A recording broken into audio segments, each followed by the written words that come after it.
Let's break down the Child Independent Care Credit, a frequently tested topic on the Enrolled Agent exam. To claim this credit, you need a qualifying individual. This is either your dependent child who was under age 13 when the care was provided, or a spouse or other dependent who was physically or mentally incapable of self-care and lived with you for more than half the year. The exam loves to trick you with the age limit. If a child turns 13 on May 1st, only the care expenses incurred from January through April are eligible. The expenses after their birthday do not count. Next, the expenses themselves must be work-related. This means you paid them so that you and your spouse, if filing jointly, could work or look for work. Think of costs for daycare, a nanny, or even a day camp. However, the exam will try to trap you here. The cost of an overnight camp does not qualify. Similarly, tuition for kindergarten or higher grades is considered an educational expense, not a care expense, and is therefore not eligible. A great way to remember this is the phrase, care, not class, gets you the pass. If the primary purpose is care, it likely qualifies. If it's education, it doesn't. Now, let's talk about the limits, because the exam is all about limits. There are two key limitations on the expenses you can use to calculate the credit. First is the earned income limit. The qualifying expenses cannot exceed the earned income of the lower earning spouse.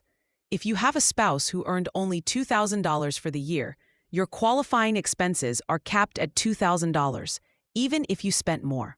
The exam has a specific exception here they love to test. If a spouse was a full-time student or was disabled, they are treated as having earned income of $250 per month for one qualifying person, or $500 per month for two or more. So for a full year, that's $3,000 or $6,000 of deemed income. The second limit is the hard dollar cap on expenses. You can use a maximum of $3,000 in expenses for one qualifying person, or $6,000 for two or more qualifying persons. Be very careful with the wording on the exam. This is the limit on the expenses, not the credit itself. For example, if you have two children and paid $7,000 in daycare costs, you can only use $6,000 of those expenses to calculate the credit. The credit is then calculated by taking the lesser of your actual work-related expenses, the earned income limit, or the dollar limit, and multiplying it by a percentage. This percentage ranges from 35% for taxpayers with an adjusted gross income of $15,000 or less, and it phases down to a flat 20% for those with an AGI over $43,000. For exam purposes, you are most likely to see questions focusing on the 20% rate or questions about eligibility and limits, not memorizing the entire AGI phase-down schedule.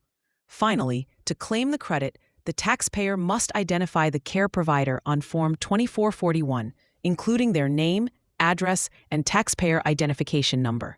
The IRS requires this information to ensure the provider is reporting the income.